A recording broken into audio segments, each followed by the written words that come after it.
Good morning friend.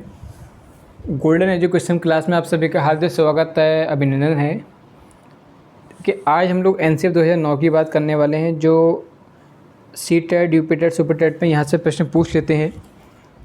हमारी नई शिक्षा नीति आ चुकी है, परंतु अभी पूर्ण रूप से इसको लागू नहीं किया गया है। लेकिन अगर हमारे सिलेबस में एनसीएफ 2005 और एनसीएफ 2009 की अगर बात है, अगर सिलेबस में है तो वहाँ से क्वेश्चन पूछे जाएंगे आपको, ठीक है। तो उसको मिस नहीं करना है, अच्छा समझना है और एक एक चीज़ को ध्यान से बारीकी समझिएगा। कई सारे क्वेश्चन यहाँ से बन जाते हैं आपके लिए, आपने देखे होंगे प्रीवियस में। तो देखिए, आइए समझते हैं कि क्या है एनसीएफ 2009 के बारे में क्या बताया गया है। इसका संक्षिप्त में फुल कॉन्सेप्ट को जानने का प्रयास करेंगे, ताकि आपका कहीं से भी कैसा भी क्वेश्चन आए आपको दिक्कत नहीं आएगी। सर्वप्रथम बात करते हैं हम लोग निःशुल्क एवं अनिवार्य शिक्षा अधिकार 2009। भारत में सर्वप्रथम निःशुल्क एवं अनिवार्य शिक्षा अधिकार की कल्पना 1910 में गोपाल कृष्ण गोखले द्वारा की गई। देखिए, ये जो हम रेड पेन से उसको अंडरलाइन कर रहे हैं, आप इन मुद्दों को ही समझना है। आपको एग्ज़ाम में इन्हीं में से ही क्वेश्चन आना है। की गई है और 1948 में डॉक्टर राधाकृष्णन द्वारा की गई, ठीक है।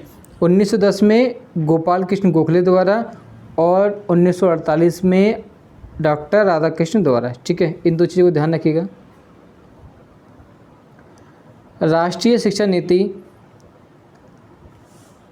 1968, 1986, 1988 और 1992 में भी शिक्षा अधिकार की कल्पना की गई थी, परंतु व्यावहारिक रूप से इसे लागू नहीं किया जा सका।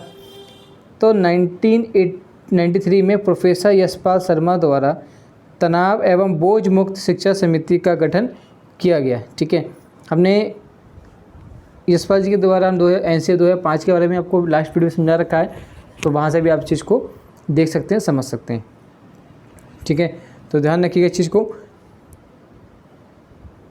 एनसीएफ 2005 में निःशुल्क एवं अनिवार्य शिक्षा अधिकार की कल्पना की गई, परंतु इसे लागू नहीं किया जा सका। 20 जुलाई, ठीक है, अब ध्यान समझिएगा, 20 जुलाई 2009 को शिक्षा के अधिकार को राज्यसभा एवं 4 अगस्त 2009 को लोकसभा द्वारा इसे पारित किया गया। देखिए, ये क्वेश्चन यहाँ से जो भले 2 लाइन है, लेकिन यहाँ से क्वेश्चन बहुत सारे बन जाते हैं, इसलिए इसको चाहे तो स्क्रीनशॉट लेकर भी आप रख सकते हैं कि 20 जुलाई 2009 को शिक्षा के अधिकार को राज्यसभा में और 4 अगस्त 2009 को लोकसभा में इसे पारित कर दिया गया। 26 अगस्त 2009 को भारतीय संसद द्वारा इसे पारित कर दिया गया। कब? 26 अगस्त द्वारा। ये 3 डेट ध्यान रखना। उस समय हमारे राष्ट्रपति कौन थे? प्रतिभा पाटिल जी थी, ठीक है। 27 अगस्त 2009 को संपूर्ण भारत में उद्घोषणा की गई। कब? 27 अगस्त को, ठीक है। जुलाई से लेकर अगस्त तक सारा खेल बन गया था। 1 अप्रैल 2010 को जम्मू कश्मीर को छोड़कर संपूर्ण भारत में इसे लागू कर दिया गया और इसे लागू करने वाला पहला देश विश्व का 135वां देश बना, ठीक है। और प्रथम पेशा एवं जॉर्डन थे, ठीक है। प्रथम पेशा एवं जॉर्डन थे। शिक्षा के इस अधिकार में 7 अध्याय एवं 38 धाराओं का उल्लेख है। इन सब के बारे में आपको हम बताएंगे इसी वीडियो में। शिक्षा के इस अध्याय में कितने? 7 अध्याय और 38 धाराओं का उल्लेख किया गया है। शॉर्ट में समझाएंगे आपको, संक्षेप में एक ही चीज़ आपको समझ में आ जाएगी आसानी से। एक बार चैनल को लाइक जरूर कर दीजिएगा, सब्सक्राइब कर दीजिएगा, ताकि आपके लिए और वीडियोज़ भी हमें प्रोवाइड होते रहें। चलिए आगे बढ़ते हैं। अध्याय 1 की बात करते हैं, प्रारंभिक। धारा 1, नाम निःशुल्क एवं अनिवार्य शिक्षा अधिकार 2009। विस्तार जम्मू कश्मीर को छोड़कर संपूर्ण भारत में लागू को हुआ 1 अप्रैल 2010 को। धारा 2, उपधाराओं का उल्लेख का से माँ, पिछड़े वर्ग के बालकों की शिक्षा, अभावग्रस्त बालकों की शिक्षा, एपीएल और बीपीएल। विद्यालय के प्रकार 4 सरकारी, निजी, अनुदानित और खास का श्रेणी के बालक, ठीक है। बालक से आशय क्या है? 6 से 14 वर्ष के बच्चे, और दिव्यांग में कितने? 6 से 18 वर्ष तक के बच्चे। अच्छा, जो प्रारंभिक शिक्षा थी वो कब थी? 1 से 8 वर्ष तक की। अब बात करते हैं अध्याय 2 में कि बालक के शिक्षा का अधिकार था। धारा 3 कहती है कि बालक का निःशुल्क एवं अनिवार्य शिक्षा अधिकार की धारा 3 के तहत 6 से 9 वर्ष के बालक बालिकाओं को निःशुल्क एवं अनिवार्य शिक्षा प्राप्त करने का अधिकार प्रदान किया गया। धारा 4 कहती है कि आयु के अनुसार कक्षा में प्रवेश। धारा 5 कहती है टीसी मांगने पर टीसी प्रदान करना। बहुत से लोग टीसी नहीं देते हैं, लेकिन सब कहाँ पे है? धारा 5 में। समुचित सरकार, स्थानीय प्राधिकारी एवं माता पिता के कर्तव्य। धारा 6 कहती है कि नवीन विद्यालयों की स्थापना। धारा 6 के तहत जिन क्षेत्रों के विद्यालय में नहीं है, उन क्षेत्रों में 3 वर्ष के भीतर प्रति 1 किलोमीटर में प्राथमिक एवं प्रति 3 किलोमीटर में उच्च प्राथमिक विद्यालय की स्थापना की जाएगी। ये बात को बहुत अच्छे से समझ लेनी चाहिए आपको, ठीक है। आप एक टीचर हैं, तो टीचर को इन सब के बारे में जब तक जानकारी नहीं होगी तो आप कैसे उसको अच्छे से मैनेज कर पाएंगे, ठीक है। नेक्स्ट आपका धारा 7 कहती है कि वित्तीय प्रबंध RTE 2009 के धारा 7 के तहत शिक्षा के इस अधिकार और संचालन करने हेतु खर्च होने वाली राशि केंद्र एवं राज्य द्वारा वहन की जाएगी, जिसका आधार अनुपात 65:35 है, अनुशंसा अनुपात 60:40 और आर्थिक अनुपात 32 है, ठीक है। पूर्वोत्तर राज्यों में ये अनुपात कब है? 90:10 का होगा। धारा 8 समुचित सरकार के कर्तव्य। धारा 8 के तहत केंद्र एवं राज्य में संचालित सरकार द्वारा शैक्षणिक गतिविधियों का संचालन किया जाएगा। धारा 9 कहती है कि स्थानीय प्राधिकारी के कर्तव्य। धारा 9 के तहत केंद्र और राज्य सरकार द्वारा संचालित योजनाओं स्थानीय स्तर पर क्रियान्वयन करने हेतु निम्न प्राधिकारियों की नियुक्ति, जैसे केंद्र सरकार योजना एवं राज्य सरकार योजना, राज्य स्तर राज्य नोडल, ये सब चीज़ें, ठीक है। RCSCE, ठीक है। देखिए जिला स्तर की क्या होती है, तो हम बोलते हैं CDEO, ठीक है, जिला मुख्य जिला शिक्षा अधिकारी। ब्लॉक स्तर की बात करते हैं हम लोग CBEO, ठीक है। BEO को आपने परीक्षा भी दी होगी, मुख्य खंड शिक्षा अधिकारी। पंचायत स्तर की बात करते हैं PEEO, पंचायत प्रारंभिक शिक्षा अधिकारी, ठीक है। विद्यालय हमारा HM मतलब हेड मास्टर। धारा 10 कहती है कि माता पिता के कर्तव्य। बालक अभिभावकों को अपने माता पिता या बाल बालिकों की प्राथमिक शिक्षा पूर्ण करवाएंगे। धारा 11 कहती है कि 3 से 6 वर्ष के बालकों की शिक्षा। धारा 11 के तहत जो बालक बालिका की शिक्षा की व्यवस्था है वो राज्य सरकार द्वारा की जाएगी, मतलब आंगनबाड़ी द्वारा, ठीक है। एक बार चैनल को लाइक और सब्सक्राइब करना बिल्कुल ना भूलिएगा प्लीज़। अध्याय 4 कहता है कि विद्यालय एवं शिक्षा के कार्य, कर्तव्य एवं अधिकार। देखिए धारा 12 कहती है कि 25% पदों पर निःशुल्क प्रवेश, जो अपने वार्ड के अनुसार हो, ठीक है। धारा 13 कहती है कि प्रवेश निःशुल्क न लेना। जो प्रवेश है वो निःशुल्क न लेना, मतलब धारा 13 कहता है जो प्रवेश शुल्क लेने पर 25,000 रुपये का जुर्माना देना होगा, ठीक है।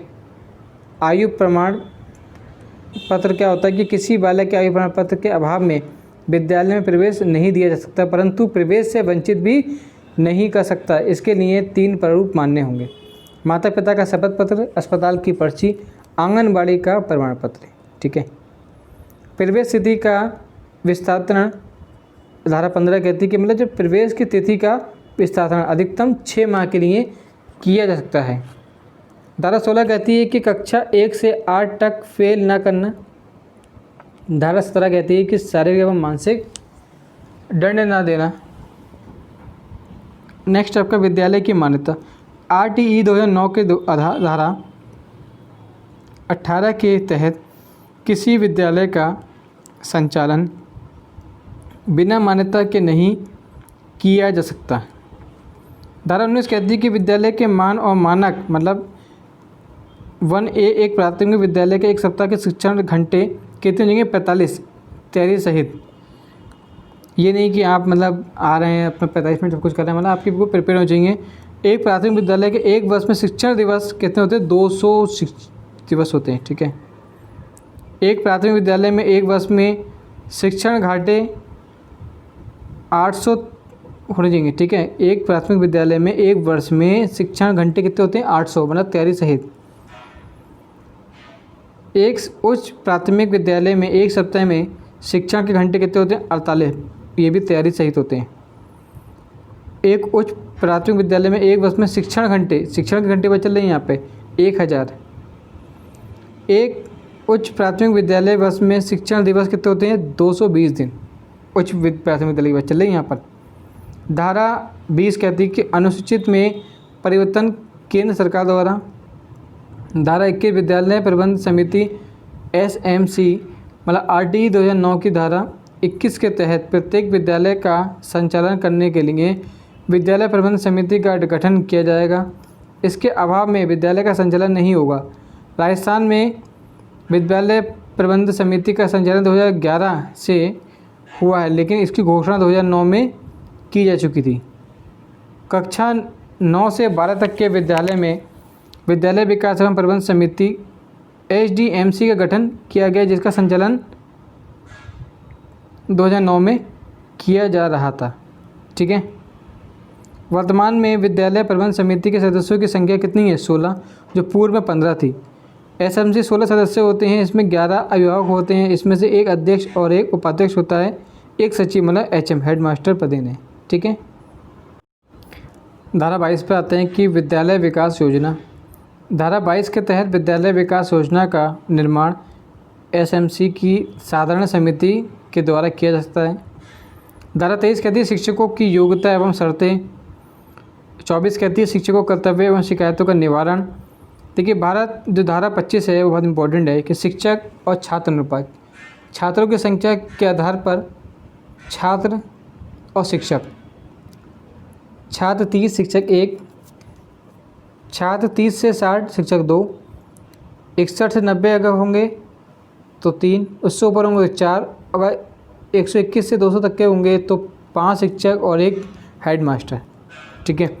ये हमें इसके अकॉर्डिंग स्कूल प्रमोट होता है, तो इसका स्क्रीनशॉट लेके रख सकते हैं, आपके लिए काम में आएगा। 1 से 5 तक की अगर बात करते हैं तो 60 PS मतलब प्रारंभिक स्कूल, प्राइमरी स्कूल। 1 से 8 तक की बात करते हैं तो मतलब 40 UPS अपर प्राइमरी स्कूल। और 6 to 8 की बात अगर करते हैं हम डायरेक्ट तो वो होते हैं हमारे 35 UPS मतलब अपर प्राइमरी स्कूल। देखिए SSA का मतलब क्या होता है? सर्व शिक्षा अभियान, आपने देखा होगा। अगर 1 से 40 तक की क्वांटिटी हमारे होती है। RMSA राष्ट्रीय माध्यमिक शिक्षा अधिनियम। मॉडल स्कूल में अनुपात, आदर्श स्कूल में अनुपात, इनका जो रेशियो वो कितना है? 140। याद रखिएगा इसको। देखिए एक बात और नोट रखनी है इसमें आपको कि 200 से 2 छात्र से अगर अधिक संख्या होने पर 40 बालकों पर एक अतिरिक्त शिक्षक की नियुक्ति की जाएगी। ठीक है। ये बहुत अच्छा कॉन्सेप्ट है, समझिएगा इसको कि यदि 40 बालकों पर एक अगर 200 संख्या से है तो 40 प्रति बालकों के अलावा इसमें एक नियुक्ति अलग से की जाएगी। रिक्त पदों को भरना।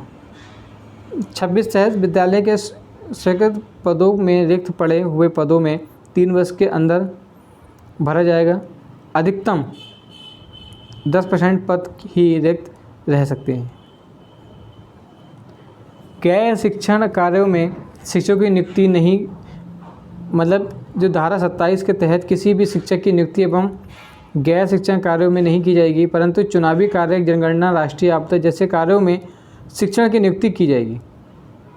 धारा 28 कहती है कि निजी ट्यूशन पर रोक है, इसमें फिर भी लोग पढ़ाते हैं।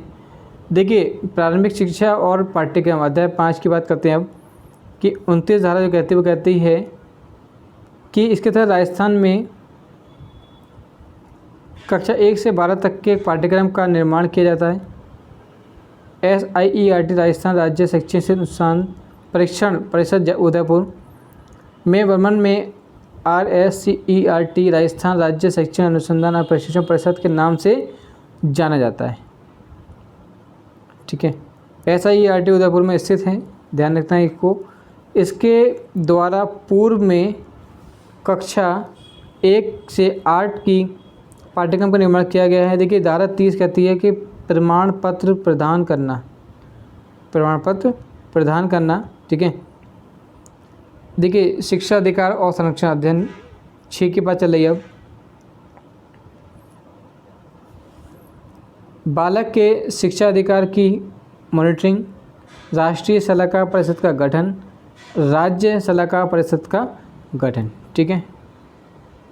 अध्याय 7 एंड लास्ट, प्रक्रिया मतलब विस्तार की बात चल रही है यहाँ पे कि जो धारा 35 कहती है कि शैक्षणिक योजना निर्माण केंद्र द्वारा दंड से पूर्व सक्षम अधिकारी का अनुमति, दंड के विरुद्ध न्यायालय में परिषद प्रस्तुत न करना। धारा 18 कहती है कि राज्य द्वारा केंद्र योजनाओं का क्रियान्वयन राजस्थान में निःशुल्क एवं अनिवार्य शिक्षा अधिकार RTE 2009 की धारा 35 और 38 के तहत 29 मार्च 2009 को किया गया। इसमें 29 धारा एवं 10 अध्यायों का उल्लेख है। RTE 2009 भारत में समवयस्क शिक्षा का अधिकार है। 2009 की सबसे बड़ी कमी यह है कि इसमें 14 वर्ष के पश्चात शिक्षा पर ध्यान नहीं दिया जाएगा। ठीक है, ये सब पॉइंट्स से आपके लिए। Thank you so much watching this video. Please channel को लाइक और सब्सक्राइब जरूर कर दीजिएगा। ऐसे ही आपके लिए वीडियो आपको अपडेट करते रहेंगे। Thank you so much. जय हिंद, नमस्कार।